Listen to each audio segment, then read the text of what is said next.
Girivara Dhari.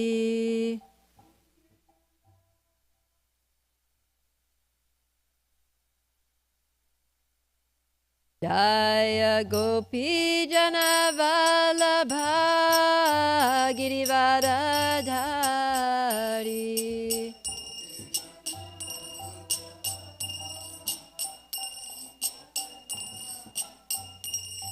Yashoda Nandana Brajajana Ranjana.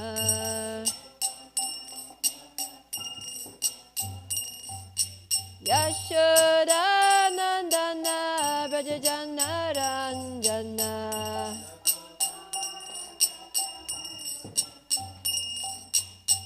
Yamuna Tira Vanachari.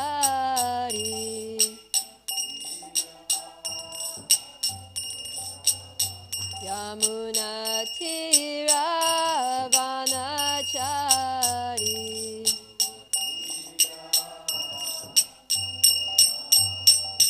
Jaya Radha Madhava Kunja Vihari.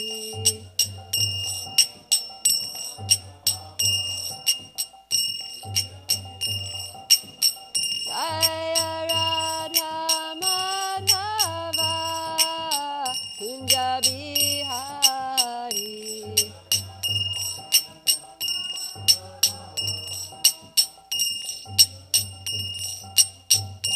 Jaya Prabhupada, Prabhupada, Prabhupada, Srila Prabhupada.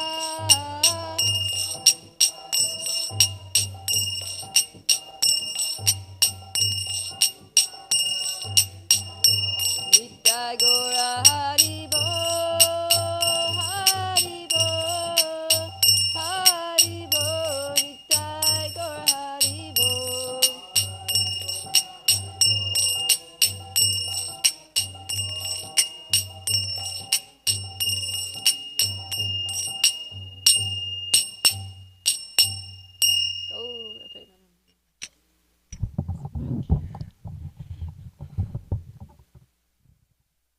That's okay.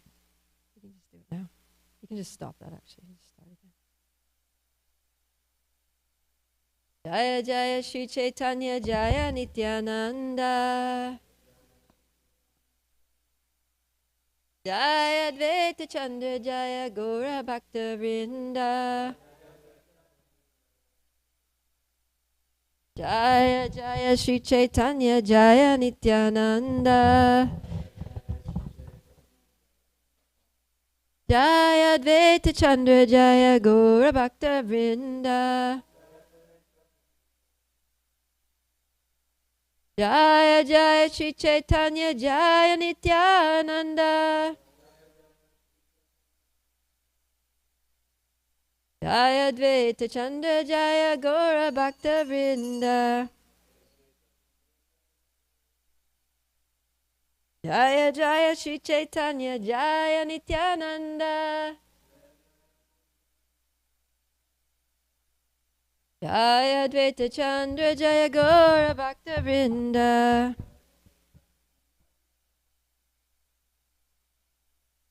So, welcome everyone to this morning's class. We're reading from the Caitanya Caritamrta. Are you ready with that?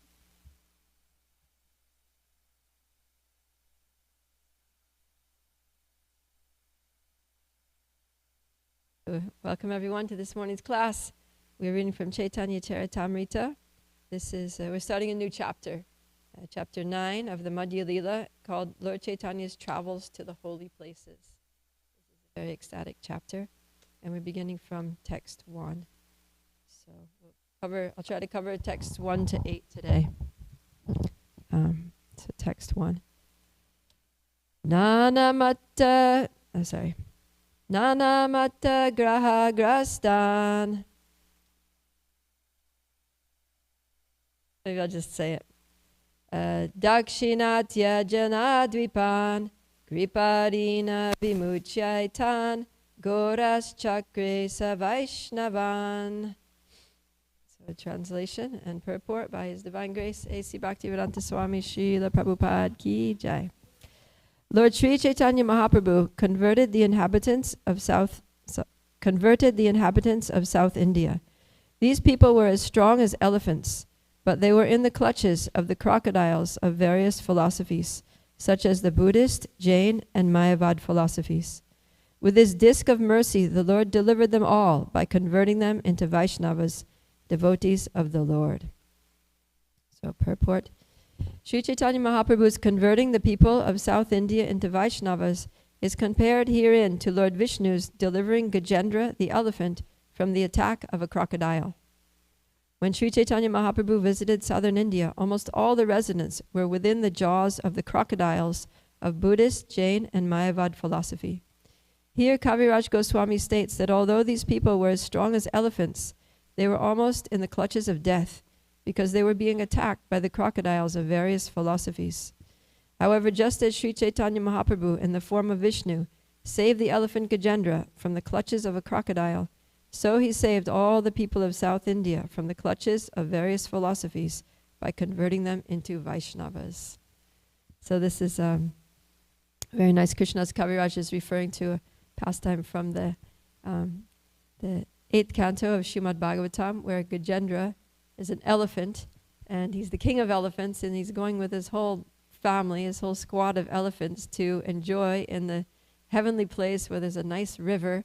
And they go into the river, they're splashing each other, they're sucking up water in their trunks and spraying it on each other and having a good old time, enjoying life. And then all of a sudden Gajendra gets bit by a crocodile who's lurking there under the water. And then, of course, the crocodile, yeah, this thing is difficult. The crocodile is a creature of the water. So he's in his position of strength in the water. And even though Gajendra is bigger and stronger and able to, easily crush a crocodile, but because he's not in his element, because elephant is an animal of the land, then he's not in a position of strength, and so he's not able to defeat the crocodile. And in fact, Gajendra is like dying there in the river. But Gajendra was fortunate because it just so happened that in his previous life he was a devotee, so he remembered some mantras and prayers that he had learned from the Shastras, from his gurus and teachers in his last life. And he was able to recite those prayers, call out to Lord Vishnu, and Lord Vishnu came on the back of Garuda, flying in immediately, and with his Sudarshan Chakra, his lethal disc weapon, he sliced off the head of the crocodile and saved Gajendra. So, in this purport here, in the verse itself, Krishna's Kaviraj is using this analogy, this metaphor, that they were these people in South India, they were strong, like an elephant is very strong. So they were very strong people. They were physically strong, mentally strong, philosophically strong. But because they were in the clutches of the crocodiles of various philosophies, then they became weak.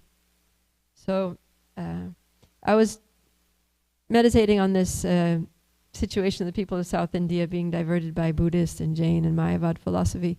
And I was thinking that, we are also very strong.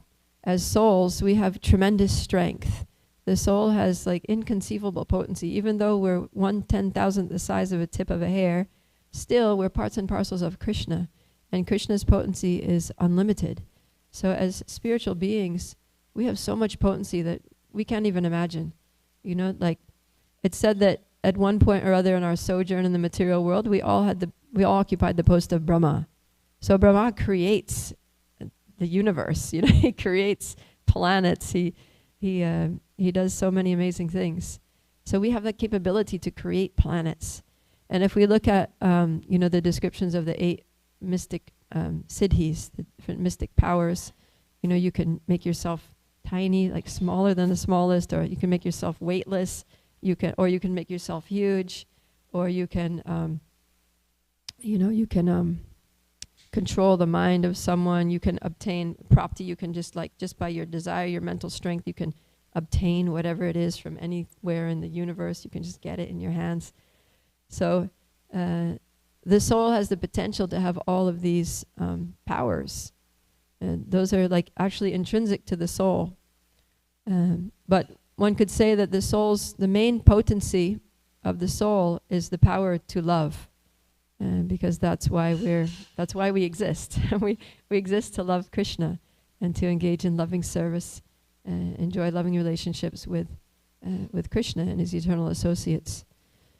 But unfortunately, when we take on a material body, then all of our powers become diminished. We accept the limitation of a material body. We accept the more we identify with the material body, the more we resign ourselves to very limited senses, very limited material intelligence, to a mind that's flickering and hard to control and heavily conditioned. And we just identify with these things and resign ourselves to, that this is my condition, that I am a person who's weak, who's vulnerable, who gets sick, who gets hurt, who dies. But it's not who we are. That's really not who we are. So, we've been telling ourselves this false narrative for so many lifetimes, and it's a crocodile. It's a crocodile that has a grip on us.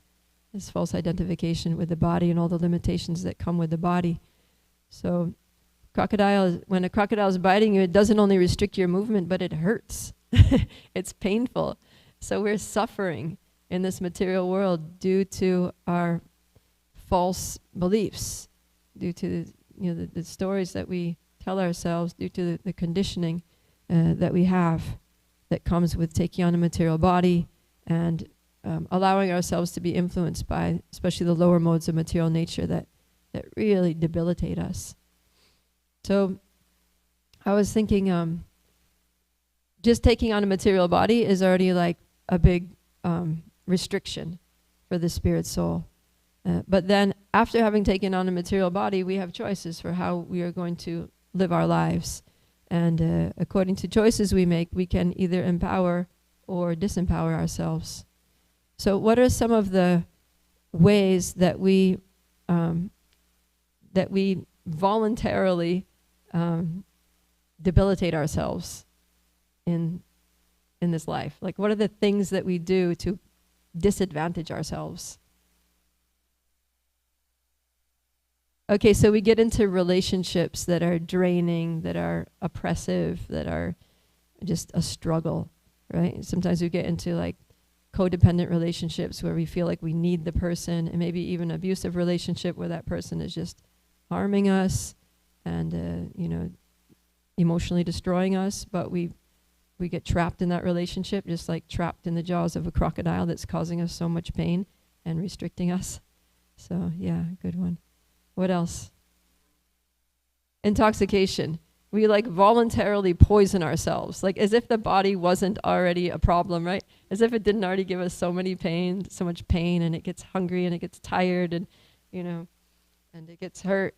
So we're gonna just like pour poison. Actually, I saw a meme recently that the meme was that these two old men were sitting together. These two kind of like low class guys, and they were sitting together.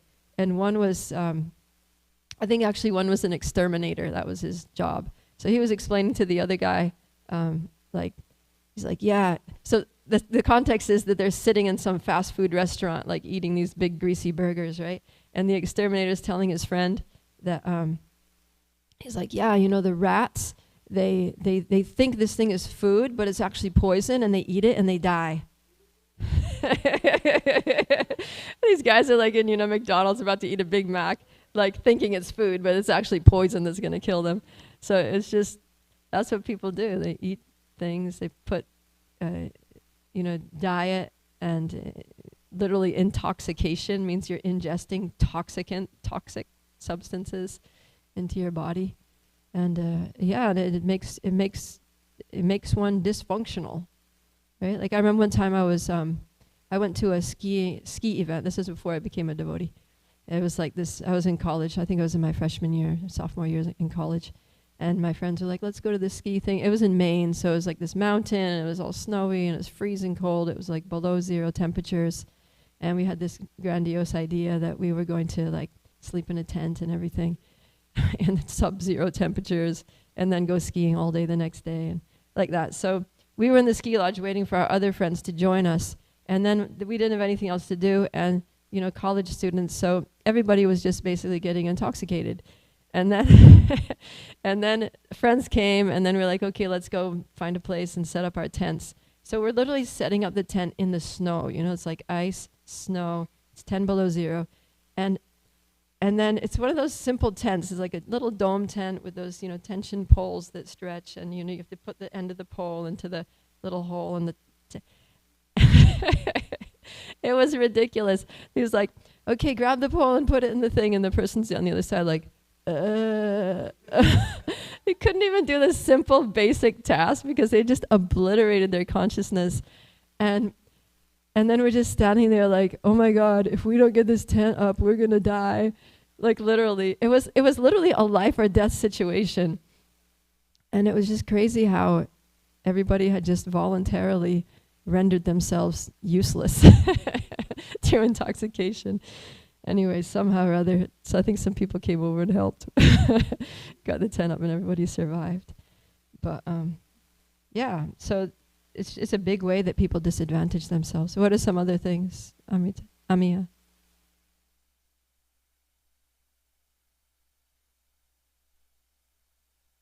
Yeah, that's a big one. Like, what are some of the things that we tell it? What are some examples?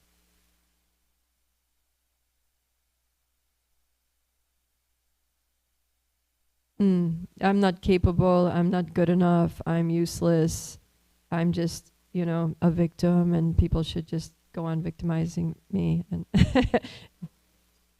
I'll be like this forever, there's nothing that I can do. I was born into this situation, this is my destiny, right? Like that. Yeah, I can't change. I've been like this for so long, like you can't teach an old dog new tricks. Just forget about me, move on with your life. Yeah. So we tell ourselves all these like debilitating narratives, or we have these beliefs about ourselves. And so a lot of like mental health therapists, they'll tell people to, when you wake up in the morning, stand in front of the mirror and tell yourself that I'm a good person, I have value, I am, worthy of being loved.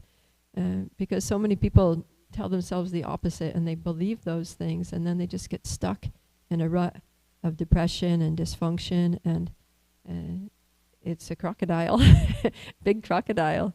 It's painful. It's a painful life. It's a painful way to live, and you're stuck. You get stuck in the place of weakness. So, yeah. So fortunately, there's the mercy of Lord Caitanya. And so that's what this verse is saying, that all these people were stuck in the jaws of the crocodile, but Lord Caitanya came and he delivered them all with his, let's say here,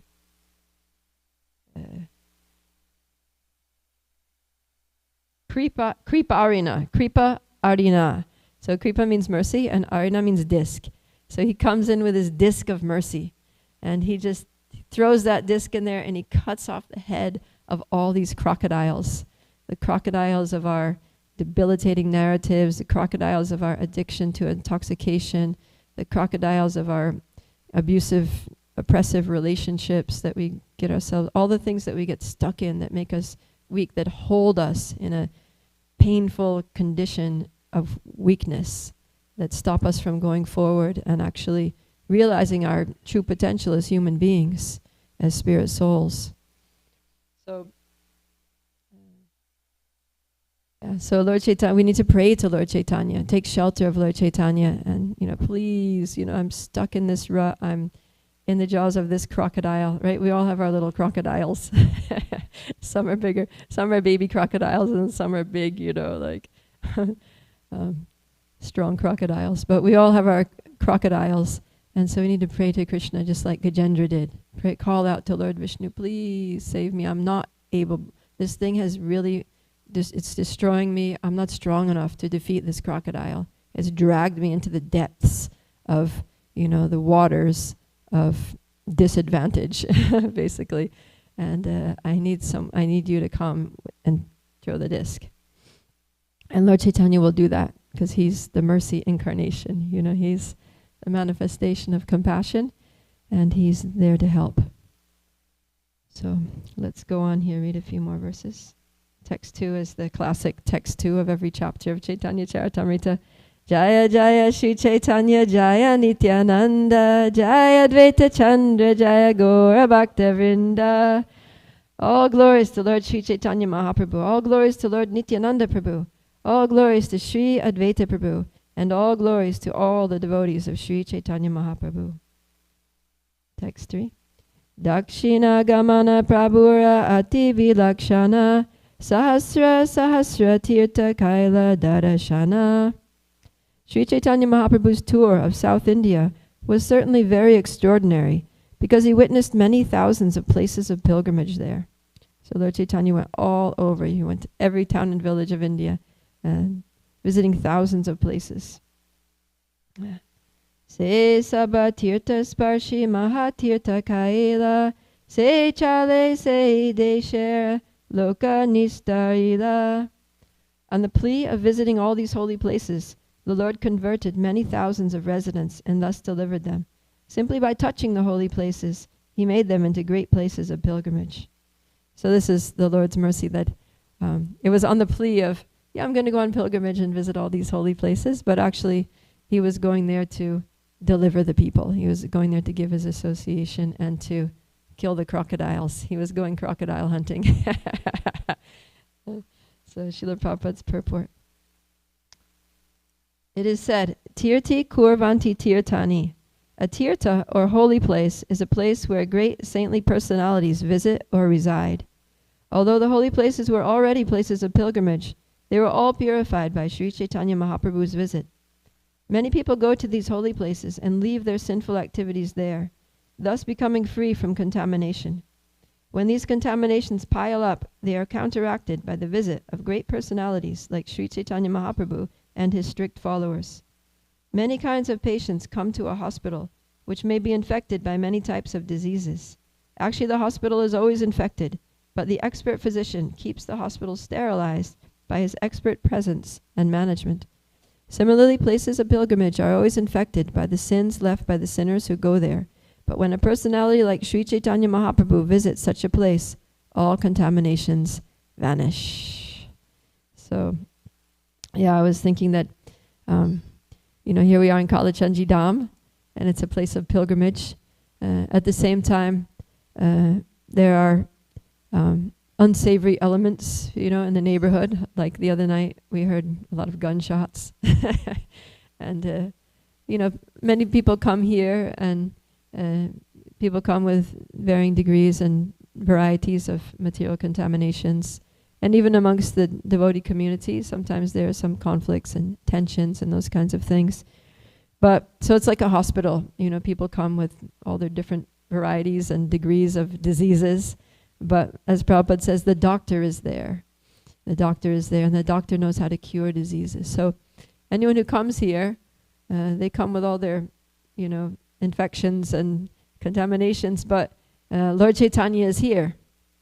Shri Gaura Nitai is standing right there. And of course, Radha Kalachandji always steal the show.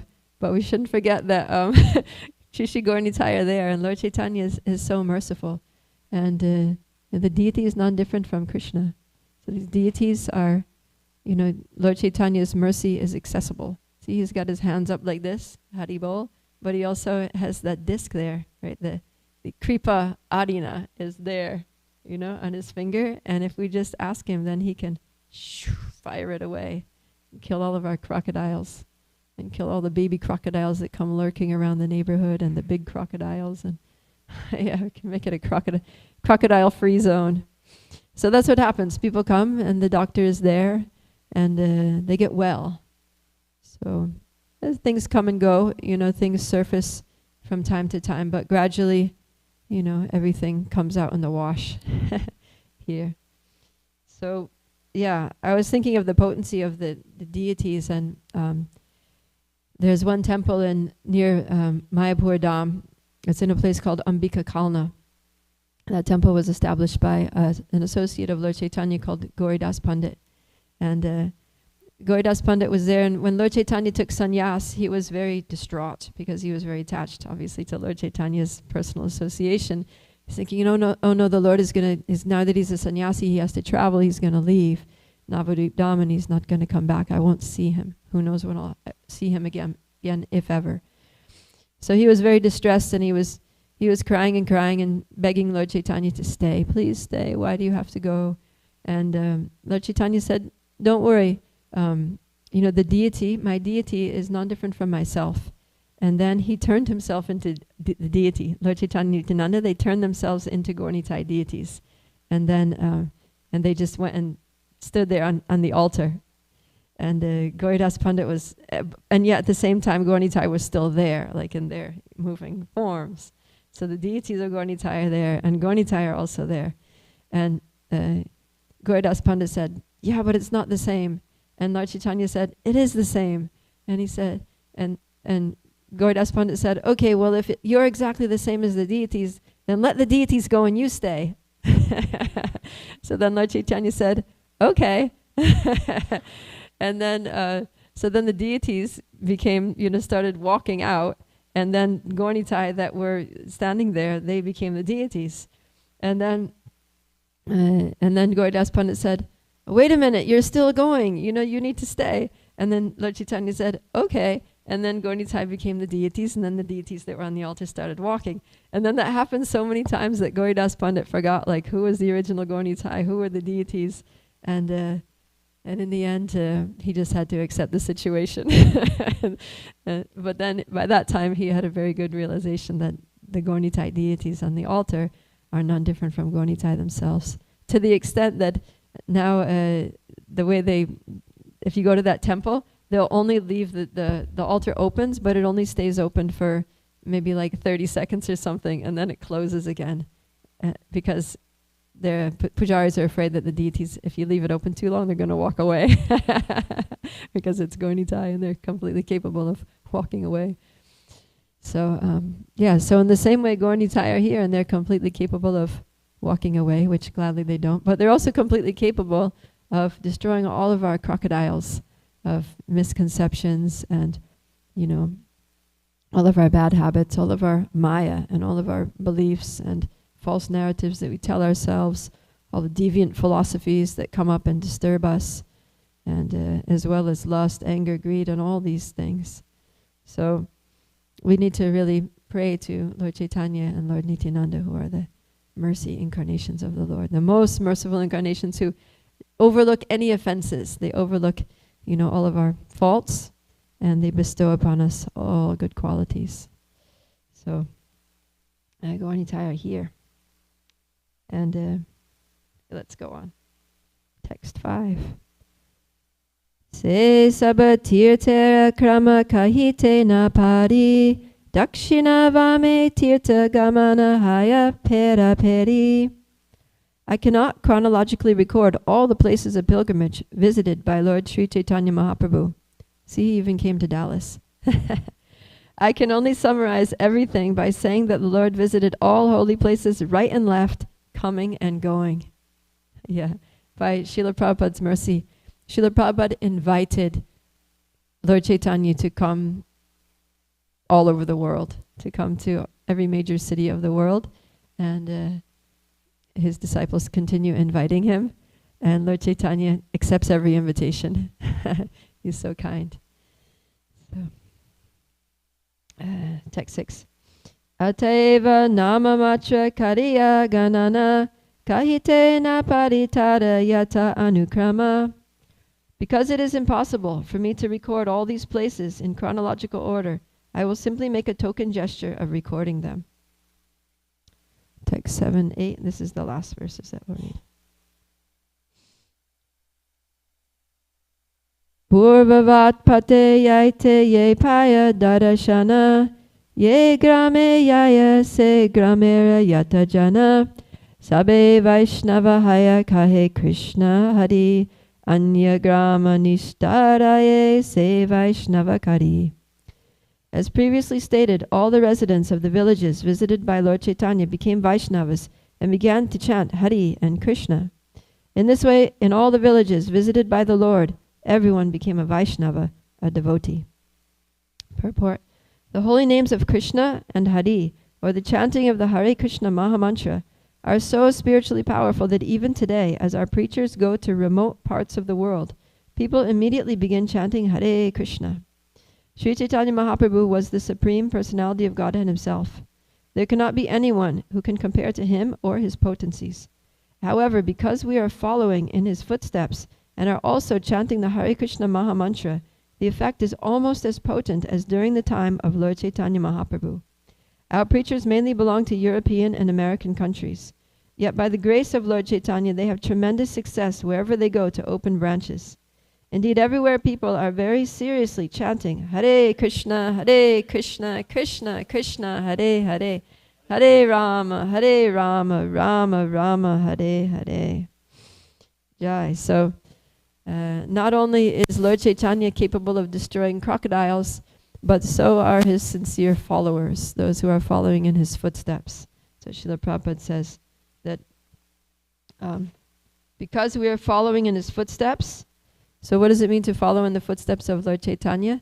It means to be bestowers of mercy. It means to go out and visit places, go out to the people and give them the holy name, and also to chant the Hare Krishna mantra very seriously and regularly, if not always, ourselves. So to have very good sadhana and to be good devotees and to go out there and give the mercy to others. So, yeah, we also have to be crocodile hunters. To pray for Lord Chaitanya to destroy our own crocodiles and then get ourselves out of the jaws of death, basically, and then go out there and help others to extricate themselves from the jaws of the crocodile. It's like, yeah, there are these two analogies here in the previous purport. Prabhupada used the analogy of the doctor. So it's like if there's a disease epidemic and, you know, people are sick and people are dying and you're a doctor and you have the medicine and you don't give it, then that's, in one purport in Bhagavad Gita, Prabhupada, that's his definition for violence. He says that is violence. That, you know, you have the method, you have the process for freeing people from suffering, which is the process of bhakti, and you don't give it. That's what. So he when he's defining the quality of non-violence, he says the quality of non-violence means to go out and give Krishna consciousness to others. This is non-violence, and if you don't do that, then it's violence against the jivas. It's jiva himsa. So that's what it means to be a follower of Lord Chaitanya. Lord Chaitanya's mission was break open the storehouse of love of God and distribute the contents widely to every town and village all over the world without considering who's qualified and who's unqualified. So let us be instruments of Lord Chaitanya's mercy. Let us also be carriers of the Kripa Arina, the disc of mercy, and let's not hesitate to throw it to save ourselves and save the world from all these vicious crocodiles of deviant philosophies and false beliefs and unhealthy patterns that we get into. So I'll just stop there and open it up for any discussion, questions, or comments. Yes, Ami Radhika. You got the mic there? It's coming? Okay, for a while I'll repeat.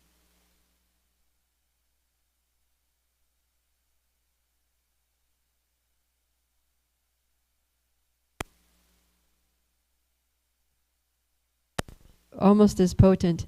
Yeah, so Prabhupada is speaking from, so the question was, it's said here that that nowadays, because we're following the footsteps of Lord Chaitanya and chanting the Hare Krishna mantra, the effect is almost as potent as during the time of Lord Chaitanya Mahaprabhu. So what does that mean, almost as potent? Yeah? Yeah, the Srila Prabhupada he's writing this purport and he's speaking from his own experience, his own observation, right? Because he himself traveled around the world and opened centers, and he saw how his followers also did the same, right? Like they started off in New York at 26 2nd Avenue, and as soon as that was kind of going strong, that was looking sustainable, then Srila Prabhupada started thinking where to open the next center. And then Mukunda was there, and he was, even before he met Prabhupada, he was interested in India, in Indian culture and philosophy, and he wanted to go to India. He was the person who saw Prabhupada, and he had been reading books about India, and he saw Prabhupada with his sannyas clothes, and he said, "Oh, are you a sannyasi?" Because he was studying Indian culture. So he had that interest. So then after becoming a devotee, he still wanted to go to India. And so he expressed to Prabhupada that, he went ahead and booked his ticket to India along with Janaki, his wife. So they told Prabhupada, we're going to India, we have our tickets, and tickets going via San Francisco. So we'll fly from New York to San Francisco, and from San Francisco we're going to India. So Prabhupada said, oh, that's very nice. While you're in San Francisco, can you try to open a center there? He just mentioned just casually, okay, you're stopping in San Francisco, maybe you can open a center there. So Mukunda Maharaj, in his book, Miracle on 2nd Avenue, is it that book where he talks about it? I think so. He talks about how when Prabhupada said that, he really had no intention of opening a center in San Francisco. He was just like, all right, dream on, that's not gonna, how am I possibly gonna do that?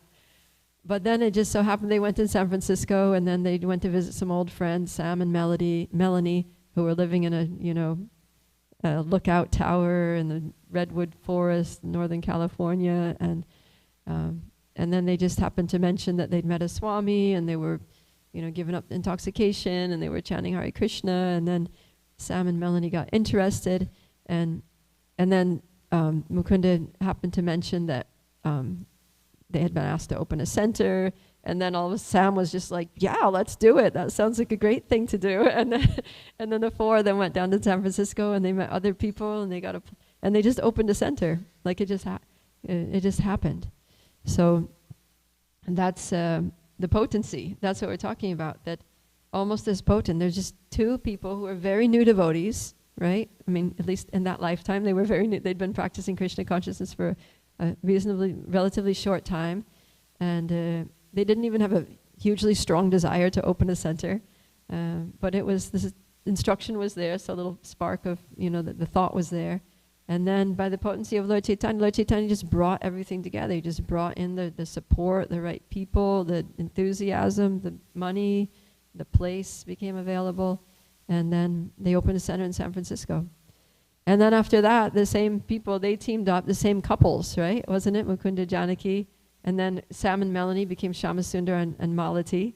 And then they joined forces with Yamuna Devi and Gurudas Prabhu. And then the six of them went to London, and they did the same thing. By the mercy of Lord Chaitanya. They didn't know a soul in London. They had no money. But by the potency of Lord Chaitanya, they were empowered. They were literally empowered. They met the Beatles, they opened a center, they had this epic Ratha Yatra that made the headlines in the, London newspapers, and Prabhupada was so happy, and then they opened the temple, and that continues to thrive. So, yeah, Prabhupada was seeing this at the time when he wrote this purport. These things had already happened, so he was seeing how this is just incredible.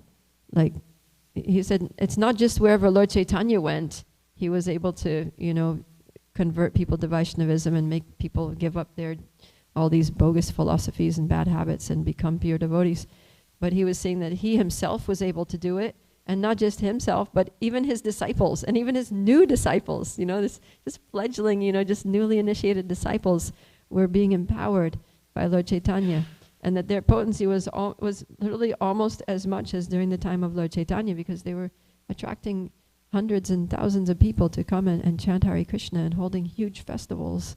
And it was, unimaginable, what was happening. So it was very clear to Prabhupada that this was beyond human capability. This was the potency of Lord Chaitanya that was coming through. And that empowerment is still available, right? It's still available to us. It didn't finish, with Srila Prabhupada or Srila Prabhupada's disciples. But this is the great boon of parampara, of the disciplic succession, is that the potency, it's a live wire, It's like a live wire. And whoever connects to it gets empowered, gets electrified with this spiritual potency coming from Lord Caitanya. So we just need to, plug in and basically get free from the crocodiles, because we can also do this. We can also go and open new centers. We can also go and make hundreds of people into devotees. We just need to get ourselves out of the jaws of the crocodile, all the things that are holding us back, all these things that go on in our mind that convince us that we can't do it, that we're not qualified, that we're incapable, that people are against us, that we don't have the resources, that Krishna won't help me, And we need to start a new narrative, that actually I'm so fortunate that I have, I'm connected to this incredible, spiritually potent line of acharyas, who are connected to Lord Caitanya, who are giving out the mercy. And just personally, I'm, an immensely powerful spirit soul, part and parcel of Krishna. I'm very valuable. I'm loved by Krishna. Krishna is a loving, caring God. He's always there to help me. He provides whatever I need. I don't have to worry. He protects, he provides, he supports, he enlightens, he gives everything, right? He says in so many places, like especially in the 9th chapter of the Bhagavad Gita, he says that Tesham satata yuktanam bhajatam pratipurvakam dadami buddhi yogam tam yenamam upayanti te, that whoever is devoted to serving him with love, he gives the intelligence by which they can come to him and by which they can also bring others to him. And also he says that whoever serves me with unalloyed devotion, that I preserve what they have and I carry what they lack. So that means whatever we need, he's going to provide. And then he says in the same, he says, declare it boldly that my devotee will never perish. He protects us. So just in that one chapter, he's like repeatedly saying that I am here. I'm going to give you the intelligence. I'm going to give you whatever resources you need. I'm going to protect you from any, adversity, adverse elements, and, you can do it. And that's why, because Krishna could have killed, in the battle of Kurukshetra, since we're on Bhagavad Gita now, in the battle of Kurukshetra, Krishna could have killed all of those demons, like just by looking at them, just by thinking, just by willing it to be done, but he wants Arjuna to do it. Why? Because Krishna he prefers his devotees to do wonderful things. He wants to empower his devotees. So in the same way that he empowered Arjuna in the battle of Kurukshetra, he wants to empower us. He literally wants to do that. That's how Krishna works. Like one time somebody asked Srila Prabhupada, Lord Caitanya, he traveled only through India. Like we hear he's going to all the different places in India. Why didn't he go to the other parts of the world? If he wanted Krishna consciousness spread every town and village, why didn't he do it? And then Srila Prabhupada said, he wanted me to get the credit. He left that for me. He wanted me to get the glory. So that's the characteristic of the Lord, that he wants his devotees to get the credit. He wants to empower us and see us do glorious things. He wanted Arjuna to be the hero of the battle of Kurukshetra. So like that's the nature of the Lord. So yeah, the potency is there. We just need to get ourselves out of the jaws of the crocodile and go for it. Hare Krishna, Priya. Did the mic come?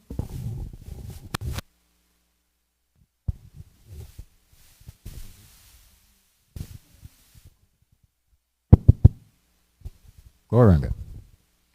You were talking about going out to preach Krishna consciousness. I think you're referring to Sankirtan activities like book distribution, or I guess giving lectures in college campuses. What else? What? There's so many ways to do Sankirtan, book distribution.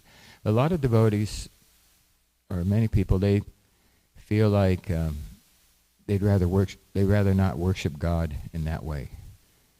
They don't feel inclined. They like being devotees, and they love to come and do service for Radha Kalachandji. And when it comes to this going out thing that you're talking about, it's unappealing to most devotees. Mm. They like hearing the stories about Sankirtan back in the day, but to actually go out and make that history themselves is, they just rather, if you ask them, they'll say, well, I just don't really, book distribution's not for me, or that's just not me, I don't like to do that kind of thing. So what are we missing when we avoid Sankirtan? Yeah. Yeah, missing a lot of nectar. That's where so much nectar and sharing Krishna consciousness, especially going out there on the front lines, and just, you don't know what's going to happen. You're just putting yourself out there at the mercy of Lord Caitanya. Of course, Lord Chaitanya's mercy is always a good thing, so it's always going to be good. Yeah. But even if you have a nature that, you prefer to stay in the do temple services or contribute in other ways, then at least, support those who are going out. Be like a, what do you call it? Like in the army, in the military, you've got your frontline soldiers who are going out and actually going into battle. But then you've got the whole backup crew, you've got the cooks, you've got the medics, you've got the administration, and, air traffic control, and, all these logistic people, and there are probably more of those than there are even soldiers, So that's needed too. So if you're a pujari, then, devotees going out and book distribution, save a plate of Mahaprasadam for them, Tell them, I got you a big plate from Rajabhog, and when you come back, you're good.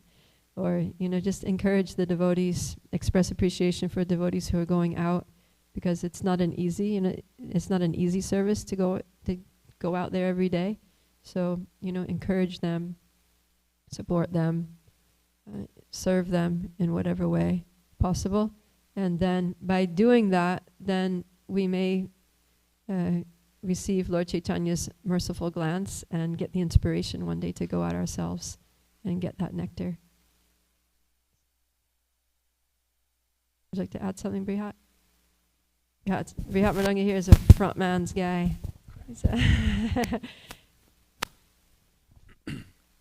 Front lines person. Yeah, go ahead. Well, first off, just my experience going out, even recently, just walking down to the corner and just whoever shows up I talk to. And it's such an incredible taste. It's really, there's nothing that compares to it in my experience. Because like you're saying, you just put yourself in the mercy of Lord Caitanya, and you have no idea what's going to happen. And every day, even if I go out for just 30 minutes, it's very obvious that there's one person who was just waiting to receive a connection with Kalachandji's temple. Mm-hmm. I was going to also add that we can do Sankirtan at different levels. Like one level is going out on the front lines. Another level is training those who are going on the front lines. Like yourself, you're teaching Bhakti Shastri to devotees. And if you, well, I know you will, infuse a mood of Sankirtan in your education, then it will inspire the students to go out on the front lines. So by your teaching, you're inspiring many others. So I think education is a huge part. What's the angle that we're really presenting? Are we presenting Srila Prabhupada's missionary zeal, or enthusiasm maybe is a better word? Do we highlight Srila Prabhupada's emphasis on book distribution and going out on the street? Or do we just kind of avoid that in our education? Yeah, that's very important. Yeah, of course education is very important. When I was teaching Bhakti Shastri in Mayapur school to the high school students, and I was really like, because I was a frontlines person for many years. I did a lot of book distribution, traveling Sankirtan I was full-time Sankirtan devotee for years and years and years, and I maintained even my Grihastha life, and we just did book distribution. We didn't that's all we did. That was like how we maintained the family, was through book distribution. So my life is basically like book distribution for the first 25 years, at least, my Krishna consciousness. So I was very much in that mood, and I was teaching Bhakti Shastri to his high school students, and I was like, Lord Chaitanya, Srila Prabhupada's mood and mission, and book distribution, preaching is where it's at. And because of that, then I saw that,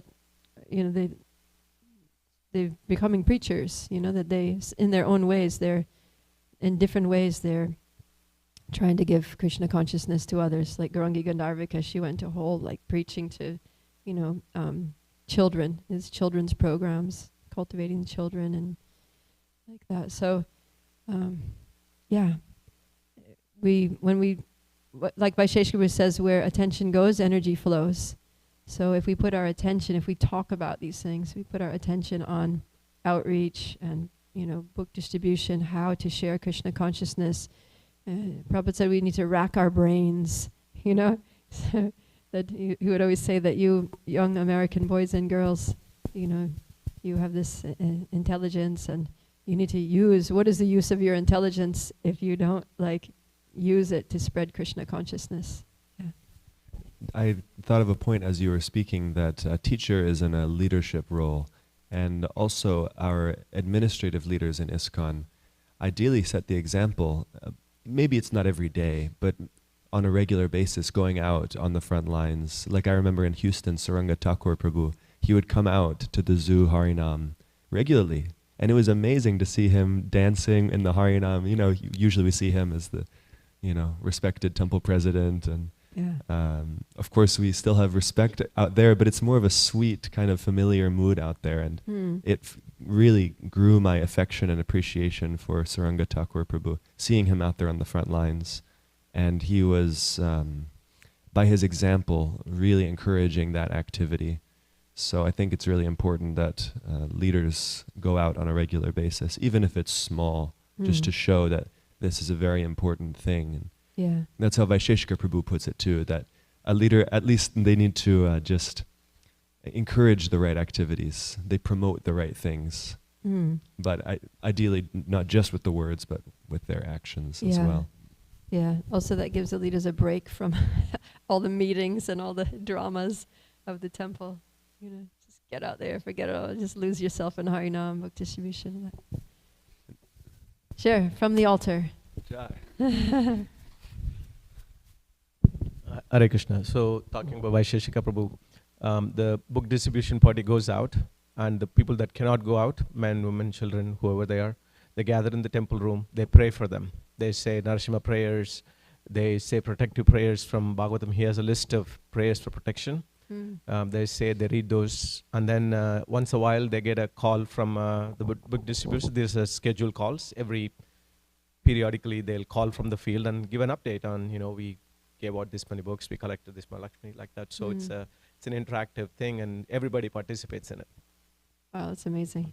Yeah, so everybody feels connected. Like I may not be out there, but I'm with them in spirit. I'm supporting them, I'm praying for them, I'm keeping in touch with them, I'm informed of what's going on. And then you feel like you're a part of it. This is my thing too. Yes, Prabhu?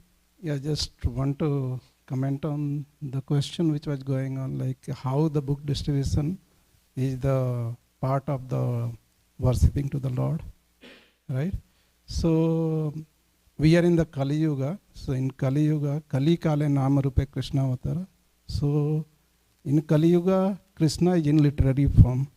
So when we distribute the book, somebody will read that, even though they do not, see the Krishna. So they can see the Krishna in the literary form, in the name form. And the same is supported in the Bhagavatam, the last verse, 12.13.23.